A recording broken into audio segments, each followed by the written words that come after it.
Olá pessoal, sejam bem-vindos a mais um vídeo do canal O Mundo da Incerteza. Hoje vamos falar sobre a história da tabela periódica dos elementos. A tabela periódica é uma organização de todos os elementos químicos conhecidos.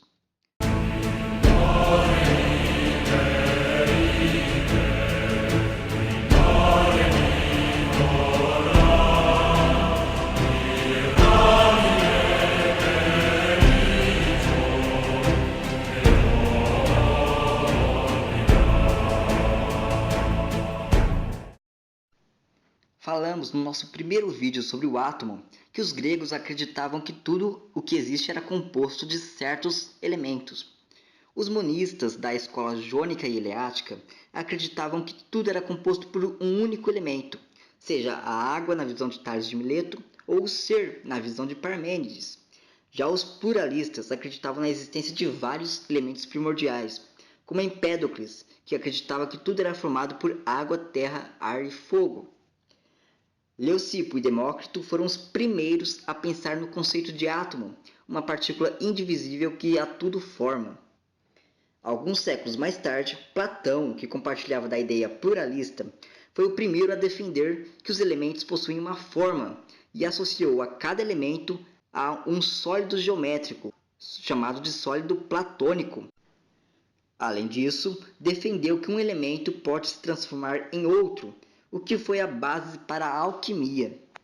Na Idade Média, os alquimistas tiveram uma fundamental importância para a catalogação dos elementos. O alquimista Geber postulou que todos os metais eram compostos de mercúrio e enxofre, e mais tarde, Paracelso postulou que tudo que existe seria formado de mercúrio, enxofre e sal. Na Idade Moderna, com a criação do método científico, os cientistas começaram a estudar a fundo os elementos. Em 1661, no livro The Skeptical Chemist, Robert Boyle refutou a ideia de Paracelso e deu a primeira definição formal de elemento. Mas a primeira tentativa de construir uma tabela de elementos veio séculos mais tarde, com Antoine Lavoisier. Lavoisier, em 1789, agrupou os 33 elementos conhecidos na época em uma tabela. Os elementos dessa tabela não podiam ser decompostos em outros. Lavoisier os dividiu em 4 grupos: substâncias simples, metálicas, não metálicas e terrosas. Além disso, Lavoisier descobriu o oxigênio. Com a lei da conservação de massa de Lavoisier e mais tarde a lei das proporções definidas de Proust, foi possível sistematizar reações químicas e calcular a massa relativa de cada elemento. Já no século XIX, D'O'Brien observou que podia organizar os elementos em uma tríade. Os elementos nas tríades possuíam características parecidas. Um exemplo é o sódio, o potássio e o lítio. Leopold Gmelin, Pittenkofer e Dumas trabalharam nesse conceito de tríade e acabaram também descobrindo grupos de 4 e de 5 elementos, que compartilhavam mesmas características. Jean Courtois, em 1862, criou uma pequena tabela periódica, chamada de parafuso telúrico. Eram arranjados pela massa relativa. Foi o primeiro a perceber a periodicidade dos elementos. A cada intervalo, certa característica se repetia. Lothar Meyer, em 1864, agrupou 44 elementos através do conceito de valência, criado 6 anos antes por Kekulé. Essa tabela reforçou a noção de periodicidade e a ideia de que alguns elementos continham a mesma valência, como o lítio e o sódio. 2 anos mais tarde, John Newlands criou uma tabela, agrupando os elementos em ordem crescente de massa relativa, e descobriu que existiam 8 períodos, onde as características se repetiam, o que ele relacionou com a periodicidade da escala musical. Apesar de importante, seu trabalho foi ridicularizado. Em 1869, um russo, Dmitry Mendeleev, publicou então a famosa tabela periódica. Sua tabela respeitava a periodicidade dos elementos. Era agrupada em ordem crescente de massa e o mais intrigante, e o que talvez fez sua tabela ser bem aceita. Nela havia espaços em branco, para elementos que ainda não haviam sido descobertos. Ou seja, sua tabela estava prevendo a existência de elementos que só seriam descobertos no século seguinte. Em 1870, Lothar Meyer publicou uma atualização da tabela de Mendeleev. Já no século XX, Ernest Rutherford descobriu o núcleo atômico, e experiências com radiação levaram à descoberta de isótopos. Isótopos são átomos de um mesmo elemento, porém com massa diferente.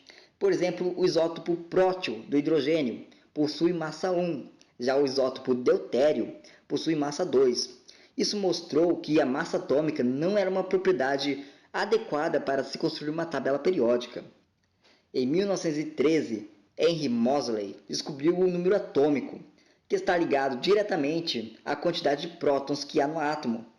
Como cada elemento possui um único número atômico, e esse número atômico é único, ele foi usado para organizar a tabela periódica, que acabou corrigindo alguns erros da tabela de Mendeleev. A tabela periódica que conhecemos hoje vem de Horace Deming, em 1923, que agrupou os elementos em 18 colunas ou grupos.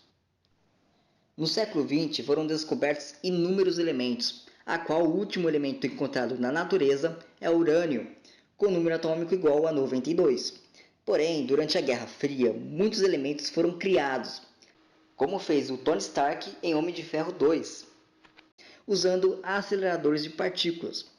A Guerra Fria não só causou uma corrida espacial, mas tanto a União Soviética quanto os Estados Unidos disputavam quem criava mais elementos. Os elementos acima do urânio são chamados de transurânicos e todos foram criados em laboratório, especialmente no laboratório de Dubna, na antiga União Soviética e atual Rússia, no laboratório de Berkeley, nos Estados Unidos.